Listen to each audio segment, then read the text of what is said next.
সাধারণ সম্পাদক বৈষ্ণব লক্ষ্মীপতি অচ্যুত দাস প্রভু আপনাদের সাথে কিছু সামনে কিছু এখন হরিকথা বৈষ্ণব কথা বলবেন। ইতাই গৌর হরি বল। হরে কৃষ্ণ। ওম জ্ঞানং তিমিরান্ধস্য জ্ঞানঞ্জন শলাকয়া চক্ষুরুন্মিলিতং যেন তস্मै শ্রী গুরুবে নমঃ। নমঃ বিষ্ণুপাদায় কৃষ্ণপৃষ্ঠায় ভূতলে শ্রীমতী জয়পতাকা স্বামিনীতি নামিনে নমো আচার্যপাদায় নিতাই কৃপপ্রদায়িনী গৌড়কথা দামোদায় নবগ্রামতারিণী নমঃ বিষ্ণুপাদায় কৃষ্ণপৃষ্ঠায় ভূতলে শ্রীমতী ভক্তিবেদান্ত স্বামিনীতি নামিনে নমস্তে সরস্বতী দেবী গৌরবাণী প্রচারিণী নির্বিশেষ শূন্যবাদী পাশ্চাত্য সুতারিণী। জয় শ্রীকৃষ্ণ চৈতন্য প্রভু নিত্যানন্দ শ্রী অদ্বৈত গদাধর শিবাসাদি শ্রী গৌর ভক্তবৃন্দ। হরে কৃষ্ণ কৃষ্ণ কৃষ্ণ হরে হরে হরে রাম রাম রাম হরে হরে। জয় শিল প্রভুপাদ কি জয়, গুরু মহারাজ কি, সমবেত ভক্তবৃন্দ কি, অনন্ত কোটি বৈষ্ণব বৃন্দ কি। তো ছোট্ট একটা শ্লোক দিয়ে আলোচনা শুরু করব। ওম নমো ভগবতে বাসুদেবায়। ওম নমো ভগবতে বাসুদেবায়। ওম নমো ভগবতে বাসুদেবায়। ওম নমো ভগবতে বাসুদেবায়। নমো ভগবতে বাসুদেবায়। শ্রীমদ্ ভাগবতম প্রথম অধ্যায় প্রথম স্কন্ধ দ্বিতীয় অধ্যায় শ্লোক নম্বর 18 দিব্য ভাব ও দিব্য সেবা। সবাই একটু বলবেন। নষ্ট প্রায়শ অভদ্রেষু নিত্যম ভগবত সেবয়া ভগবত উত্তম শ্লোকে ভক্তি ভাবন্তি নষ্ট কি। সবাই বলুন। নিয়মিতভাবে শ্রীমদ্ ভাগবতম শ্রবণ করলে এবং শুদ্ধ ভক্তবৃন্দের সেবা করলে হৃদয়ের সমস্ত কুলস সম্পূর্ণরূপে বিনষ্ট হয় এবং তখন উত্তম শ্লোকের দ্বারা বন্দিত পরমেশ্বর ভগবান শ্রীকৃষ্ণের প্রতি প্রেমময়ী ভক্তি স্বরূপ প্রতিষ্ঠিত হয়। এটা ভাগবতম একটা শ্লোক। জয় গ্রন্থরাজ শ্রীমদ্ ভাগবতম কি, সমবেত ভক্তবৃন্দ কি, অনন্ত কোটি বৈষ্ণব বৃন্দ কি। তো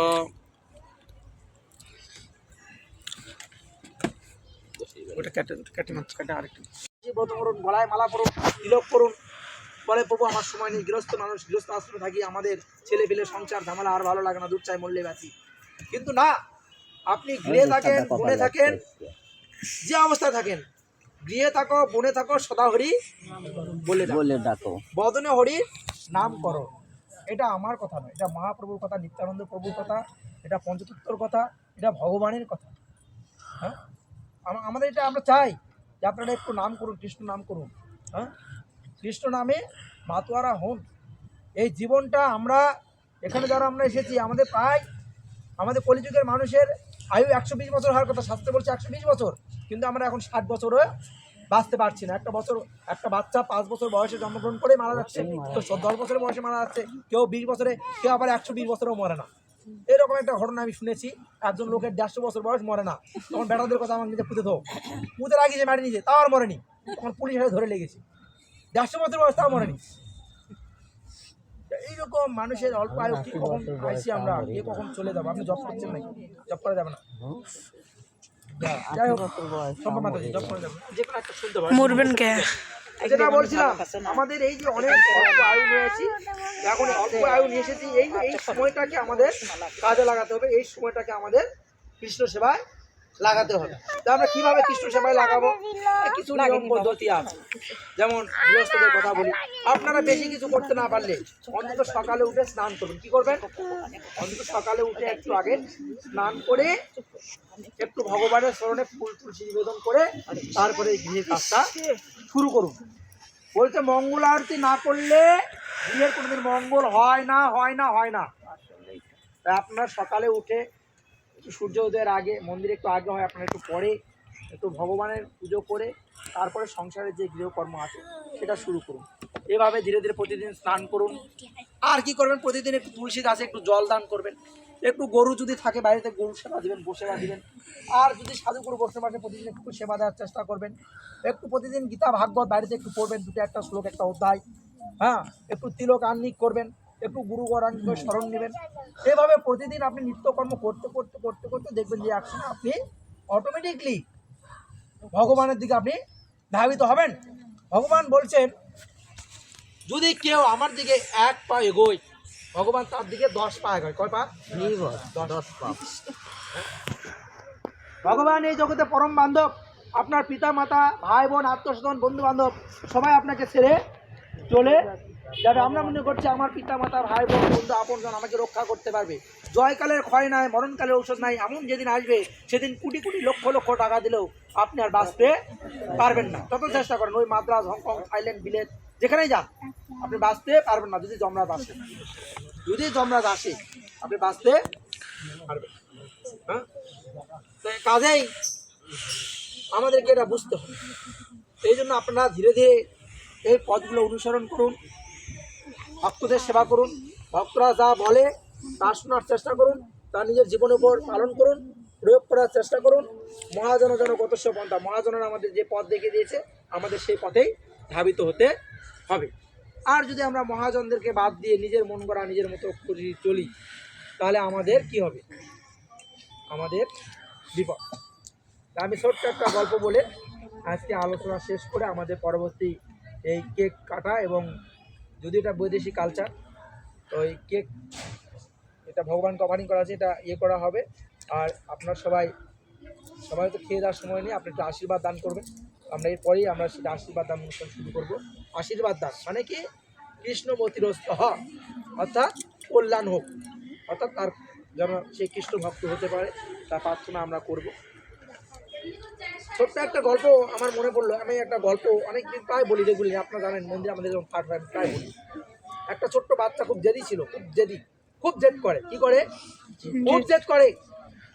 তো ডাক্তারের কাছে নিয়ে গেছে, যাই করে স্যার, ডাক্তারকে বলছে স্যার আমার ছেলেটা খুব জেদ, খুব রাগ অভিমান, কারো কথা কোনো শুনতে চায় না, মানে ইত্যাদি ইত্যাদি। তো ডাক্তার তখন বলছে ঠিক আছে, আপনার ছেলেকে আমি একটা ওষুধ দিচ্ছি, এই একটা ওষুধ দিচ্ছি, এই ওষুধটা আপনি, বলে আমার ছেলে তো ওষুধ খেতে চায় না। বলে ঠিক আছে, ওই রসগোল্লা খেতে চায়, ভালো পছন্দ করে। কি পছন্দ করে? রসগোল্লা। তো বলছে ওই রসগোল্লা পছন্দ করে, ঠিক আছে, ওই রসগোল্লার মধ্যে ওই বড়িটা ঢুকে দিবি, হ্যাঁ, দিয়ে প্রতিদিন খাওয়াবে। তো ওই রকম প্রতিদিন নিয়ে বাসায় নিয়ে গেছে, ওই রকম প্রতি বড়ি দিয়েছে, ওই বড়িটা রসগোল্লার মধ্যে ঢুকে দেয়, ঠিক আছে, দিয়ে এরকম বাচ্চাকে দেয়। তো বাচ্চা ওইরকম প্রতিদিন খায়।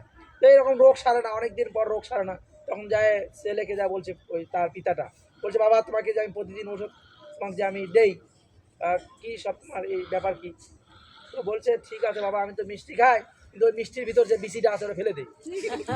হ্যাঁ, মিষ্টির মধ্যে বলে বিচি আছে, ওই ওষুধে ওটা বানাচ্ছে বিচি, ওষুধের মধ্যে যে বিচি আছে ওটা আমি বিচিটা ফেলে দিয়ে ওষুধ খাই, মিষ্টি খাই। বাপ ওই মিষ্টি খা। যাই হোক, এখন বাপ কাছে আশ্চর্য ব্যাপারে, তো এত রোগ সারবে না, মারাত্মক ব্যাপার। আবার ডাক্তারের কাছে গেছি, তো ডাক্তার এটা শুনে কথা, এটা তো আমি আর পারতেছি না, এটা তো আর এটা কী চিকিৎসা দিবে। তা বলার বিষয় হচ্ছে এই, আমরা এই জগৎ সংসারে আছি, আমরা সার বস্তুটাকে ফেলে দিয়ে অসার বস্তু গ্রহণ করে আছি। এই সংসার জীবনটা একটা অসার বস্তু বাবা। এই যে আমরা মনে করছি পিতা মাতা, ভাই বোন, আত্মীয়স্বজন, এটা একটা জগতিক মায়া। এই মায়ার বন্ধনটা আপনাদেরকে ছিন্ন করতে হবে, এটা আপনাদেরকে ছিন্ন করতে হবে যে কোনো মূল্যে হোক। এটা যদি আপনারা ছিন্ন না করেন তাহলে কি হবে? এটা ছিন্ন করতে, মায়ের বন্ধনটা ছিন্ন করতে। আপনারা জানেন গজেন্দ্র, ইন্দ্রদম্য রাজা, তিনি অভিশাপপ্রাপ্ত হয়ে হাতি হয়ে জন্মগ্রহণ করেছিলেন। হু হু হু হু হু রাজা, তিনি গান্ধর্ব রাজা, তিনি অভিশাপপ্রাপ্ত হয়ে কুমির হলেন। সেই মন্দর পর্বতে গিয়ে 1000 বছর যুদ্ধ হলো কুমির আর হাতির। তো যুদ্ধ হয়ে সে কুমিরের পা কামড়ে, হাতির পা কামড় দিয়েছে কুমিরে, সে আর উঠতে পারে না। সে, তার স্ত্রী পুত্র সবাই ভয়ে পালিয়ে গেছে, সে চেষ্টা করে উঠতে পারছে না। কিন্তু সে কি করলো? ভগবানকে ডাকছে, হে গোবিন্দ, আপনাকে দেওয়ার মতো আমার কিছুই নেই। একটা সুর দিয়ে ফুল তুলে, সে ভাগবতে আছে, ফুল তুলে ভগবানকে নিবেদন করলো, আর সেই ভগবান এসে তাকে রক্ষা করলেন। তো এই জগতে আমরা মনে করছি আমাকে বাঁচাবে আমার স্বামী, স্ত্রী, আমার না, এই জগতে কেউ কারণ, এটা মনে রাখবেন, এই জগতে কেউ কারণ নয়। একটা মেয়ে মানুষ সে ভার্সিটিতে পড়ে, ইউনিভার্সিটিতে পড়ে, বাড়িতে এসে দুর্গাপূজার সময় হাসি আনন্দ তার আর মানে গোটা বাড়ি। যখন এখানে অনেক মায়েরা আছেন, আপনার মেয়ে ছেলে যখন বিদেশ থেকে আসে বা আমি যখন বাসায় যাই, আমি একটু আমার বাড়ি দেখি সবাই খুব আনন্দ হয়, বুঝি কি এত আনন্দ করে কেন।